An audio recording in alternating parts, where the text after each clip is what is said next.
Priveer Sharma is one of the experts in my mind on PPE, and he gave us some great information in June. And now what I'd like to ask Priveer, which I've asked him to do, and that is to go over sort of how he has implemented all of this and what's working, what isn't working, and what's worked best. So, Dr. Priveer Sharma, you're on.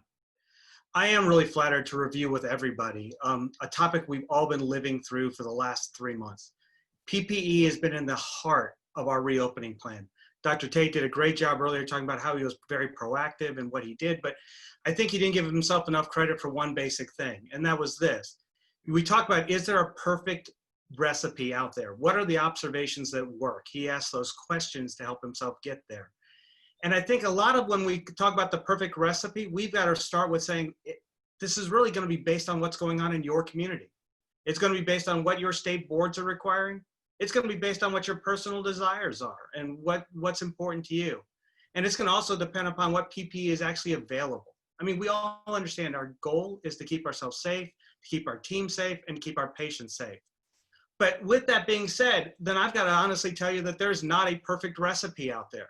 People have been asking me for months exactly what to do and how to do this, and I'll tell them that there's not a perfect recipe. There's a personal recipe. And each one of us has to create a personal recipe that fits into all those different categories. Hopefully what I'm going to share with you is what the CDC and OSHA have put out as far as guidelines. And the last update they did was June 19th. They do a nice job of going through what those guidelines are. They spent an hour and a half. Michael's given me 10 minutes, so I'll see if I can make this go quickly enough to keep us all in the same place, but confirm a lot of what you're doing. And so what they believe that's going on, or what we need to be doing observationally, is they know that we need to be talking about how we manage people, be it our staff, be it our patients. The buzzword in society, that's social distancing. But we also, it goes beyond that. They want us to talk about facility adjustments. What kind of engineering controls? What can we do to make our staff safer just by the things we're doing in the office? And then what are we doing about personal protective equipment for patient care? And by doing that, they've really kind of said that you've got to appreciate that now we're dealing with respiratory pathogens and bloodborne pathogens. We've got to add that new layer onto it because COVID is not a bloodborne pathogen, it's a respiratory pathogen. It spreads not just by direct contact, but indirect spread. So adding that component to it is what drives us to relook at these areas. And we do a lot of these things already. We've already worked these out. I mean, we all are pre-screening everyone. We're sending surveys before they come into the office. We are using teledentistry. Hopefully you're taking temperatures of everybody, not just of patients, but of staff. You're trying to ensure that only asymptomatic patients, if at all, are the ones that are coming into your office. And we're eliminating those symptomatic patients. We're trying to reduce the number of people that could potentially infect us, and then taking precautions so that in our office, we can keep ourselves safe. We are 100% mask wearing and hand washing between every patient contact and every contact between each other. He was talking about the break room and how that gets handled. You know, there are protocols that we need to put in place so that we can minimize that risk, because the risk of infecting one of our staff members or becoming a hotspot or being exposed can become so great. The other things they asked us to do is to look at limiting the number of guests that come with our patients. We're not trying to be rude. We just politely are telling them the fewer people that are in our offices or the fewer people that come with you, the safer we all can be. Our goal is to be here to take care of you. We decrease the number of the people in our waiting room. If you have the ability to text from car and have people wait in the car, like Jason was talking about, that's absolutely perfect, because the goal for us is to try to minimize those people and to rearrange our waiting room so we can do it. And one of the other concepts they're asking us to do is to limit overlapping appointments. So only one dental health care professional remains with the patient for the entire time. They don't want us moving in and out of patient care and cross-contaminating people or minimizing that amount of interaction. This becomes a challenge sometimes in the dental office just because of the way our workflow is. But it's something they're asking us to consider and to think about. And then from a people management standpoint, they're also asking us to say, listen, we want you to try to minimize aerosols, but they recognize that you have to use aerosols. And if you do, they want you to recognize what you can do. They recommend that you use high volume suctions. They recommend that you use rubber dams. And they also recommend that you limit the number of people walking within 6 feet of when an aerosol is being created. Maintain that distance reduces the number of people exposed. They do make comments about oral rinses, and they basically say is They've got no problem with the oral rinses, but they recognize that there's just no statistics out there or research that shows it's effective, but it's definitely not harmful from that standpoint. And then they also want you to make sure from a people management standpoint that you leave enough time to clean and reset the space after the patient leaves the operatory. And I think that's really important, that you've got to leave that little buffer in there to do that and allow those chemicals to do what they need to do. And then tell patients to contact you if they develop symptoms within 48 hours of treatment.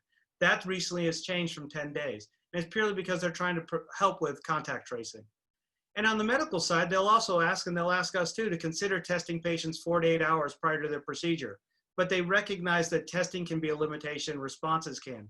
So our medical colleagues are doing this on a much more common basis because they have access to it. We can't do this in a reliable way, but it is something to keep your eye on because it is something they currently are suggesting. From a facility standpoint, they want us to make sure that our signage is desirable and we're advocating good behavior. Dr. Tate, I liked when you said we got to keep this fun. You know, my little flat Stanley of me there trying to greet patients so they can see me is just a polite way of letting them know what I look like, but to remind them to stop and also to use their hand sanitizer.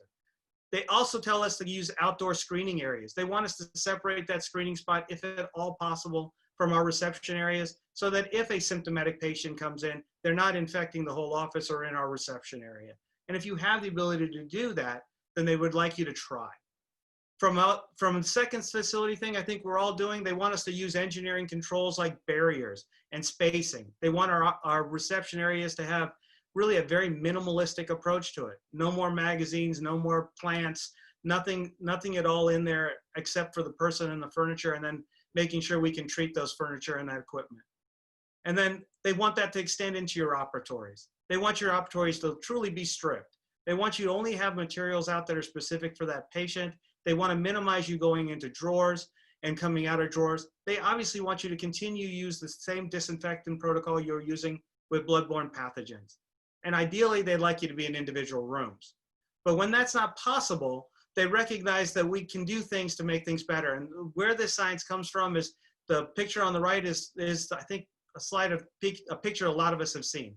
It's that Hong Kong restaurant that showed how one infected patient, because of the airflow and the air conditioning unit in a closed space, could infect so many different people.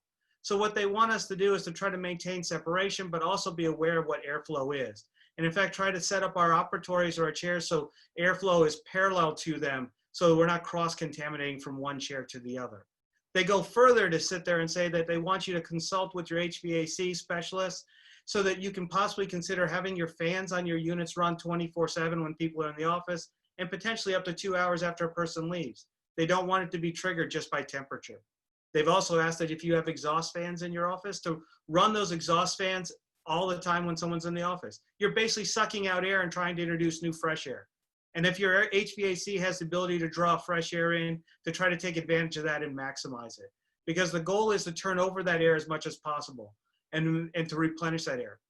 Geographically, that can be very difficult because it challenges your HVAC system. So I definitely ask you to talk to your HVAC specialist before you do it.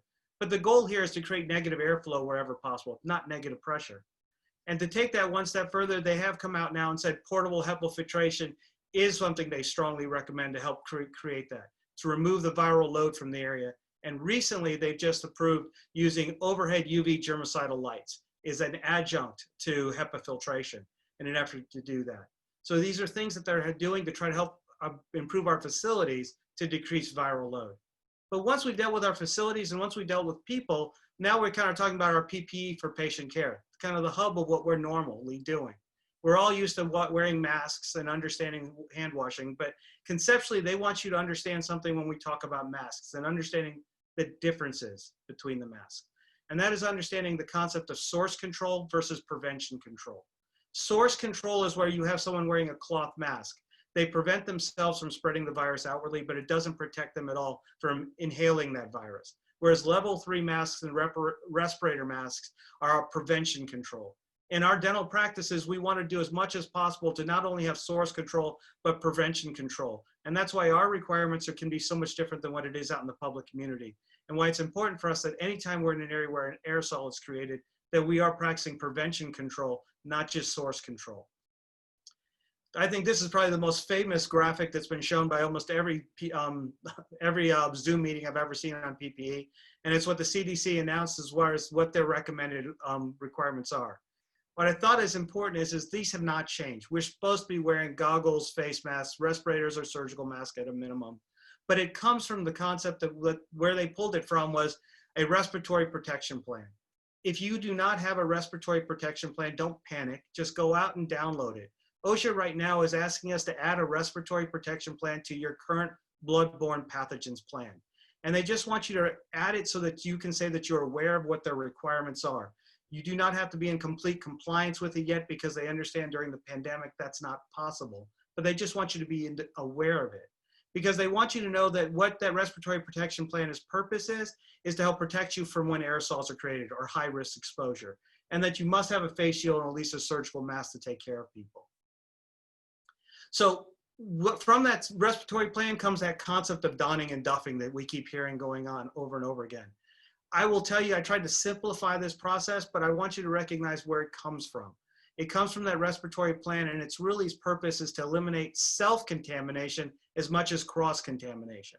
So conceptually, what you're supposed to do is when you put on when you don or put on your stuff, is to wash your hands, then put on your gown, and then put on your mask, your eyewear, wash your hands again in case any of that was contaminated, and then put on your gloves. And then when you duff, you're supposed to remove your gown first, which has had the greatest degree of exposure, wash your hands, take off your eyewear and your mask, and then wash your hands again as you exit the room. This has obviously been set up for people that have individual rooms and that have isolation spaces. But conceptually, I think you can appreciate what their goal is. Their goal is to minimize the cross-contamination and self-contamination that happens. And you have to individualize this for your office and what you're capable of doing, but your intent is to achieve that.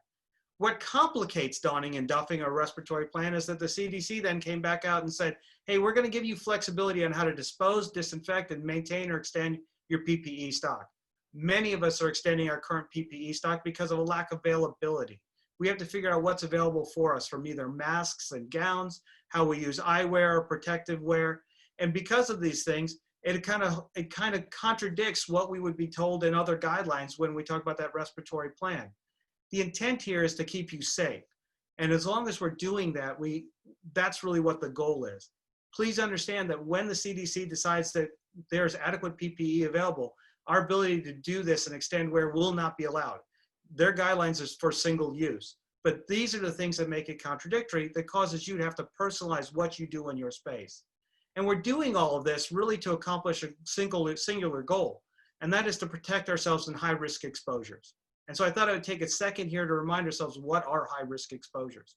High-risk exposures are any aerosol. It does not matter the amount of time. Or a high-risk exposure is greater than 15 minutes within 6 feet of someone that's positive or presumed positive or possibly positive. And so our goal is if we can minimize these high-risk exposure events, then we can help protect ourselves and our staff. We asked earlier a question, I think Scott did, about what happens if our staff is exposed. Well, the CDC did come up with some requirements for this, and they're a little convoluted because they deal with time and they deal with testing. But I've kind of put this slide together to hopefully share with you. If at work and you're using proper PPE and have proper protocols, there's really no change. You monitor for symptoms. You're not sending anyone home. If they're without PPE, or if they're wearing a cloth mask, for instance, which has only got source control, then unfortunately that person has to go home for 14 days, monitor, and test if developed symptoms. To return back to work, it really depends on whether they have symptoms or they're asymptomatic. If they tested positive and they have symptoms, you have to wait 3 days until they're asymptomatic, or 10 days from the first sign, if we're basing it just on time. If we're basing it on testing, then we have to look for a resolution of symptoms, and they have to have 2 negative tests greater than 24 hours apart. If they're asymptomatic but we're positive, and we're using time as our indicator, then we have to go 10 days from the last test. And if we're using test as our criteria, then they need 2 negative tests greater than 24 hours apart. And then they still need to be wearing a mask for the greater than 24 hours, 24/7 when they're in your space until they get beyond that 10 to 14 day window. I know that seems a little complicated, but you can't simplify it. And I really do encourage that you have these conversations and figure out what's going to be yours.